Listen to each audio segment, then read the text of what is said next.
Hello, so I'm talking about the Sierra Amistad ship that was captured in 1839 today. So in 1839, a US brig came across the Sierra Amistad on the coast of Long Island, New York. On the ship that belonged to the Spanish were a group of Africans who had been captured and illegally sold as slaves in Cuba. So the African people on board had revolted and took control of the ship, but when they were captured, they were put back into prison. So it all started in February 1839. Portuguese slave hunters abducted hundreds of African people from Mende Land, which is now known as Sierra Leone, and took them to Cuba, which was then a Spanish colony. At that time, the importation of slaves in the US, Britain, and other European countries had been banned, but it still obviously happened illegally. Now, Spanish plantation owners Pedro Monte and Jose Ruiz purchased 53 African people and enslaved them, and they consisted of 49 adult males, 4 children, and 3 of them were girls. On the 28th of June, Monte and Rui, along with the imprisoned African adults and children, were sailing to Havana. Ironically, Amistad, which was the name of the boat, actually means friendship in Spanish, which I find a bit strange. They headed to their plantations that they owned there anyway.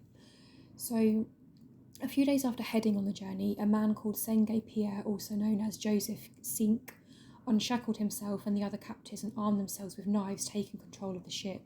They killed the captain and the ship's cook. The cook and the captain itself, they taunted the men and children, telling them they were taking them to the plantation to cook and eat them. As they did not know how to sail the ship or where they were heading or which direction they had to go, they ordered Monte and Rui to turn the ship to the east back to Africa. But unfortunately, during the night, they had changed the direction without them knowing, and they ended up in the Caribbean and the east coast of America. On the 26th of August, they were found by naval officers.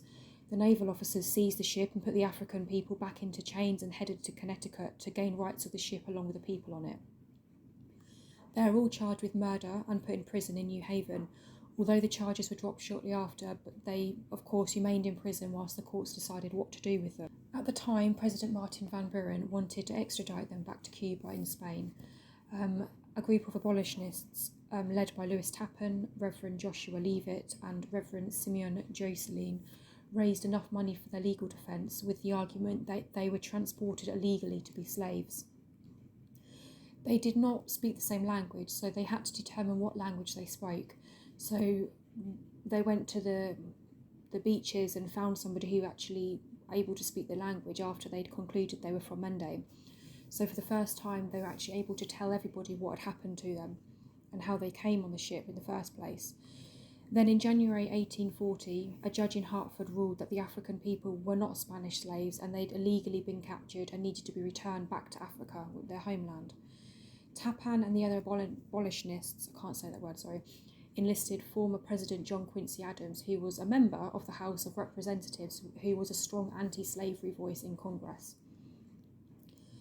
On the 24th of February, Adams argued that Van Buren had abused his executive powers and defended that the African people had to defend themselves on the ship. They had to.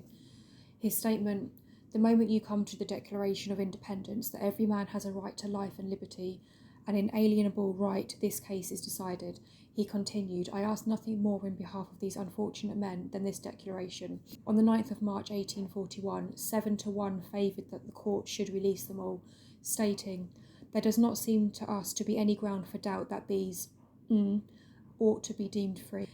They were denied of any money, though, to allow them to return to their country. So although they were told that they could return to their country, they didn't give them any money to do so.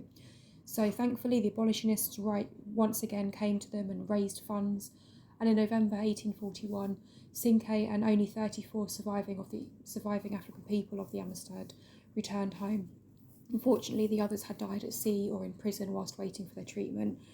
Whilst waiting for their trial. So we don't know whether it was the treatment that they had, mistreatment, I should say, or malnourishment or anything that happened. But unfortunately, the other ones died. So they boarded the ship called Gentleman, which had several Christian missionaries and also returned to the homeland. So it was a very sad story, but thankfully most of them got to return home, and I think it was sort of a big thing because it was the first one to sort of go to court and realise that people are on their side and said no, these were illegally enslaved and they returned back to the country. But obviously, unfortunately, some had died along the way, which is obviously sad.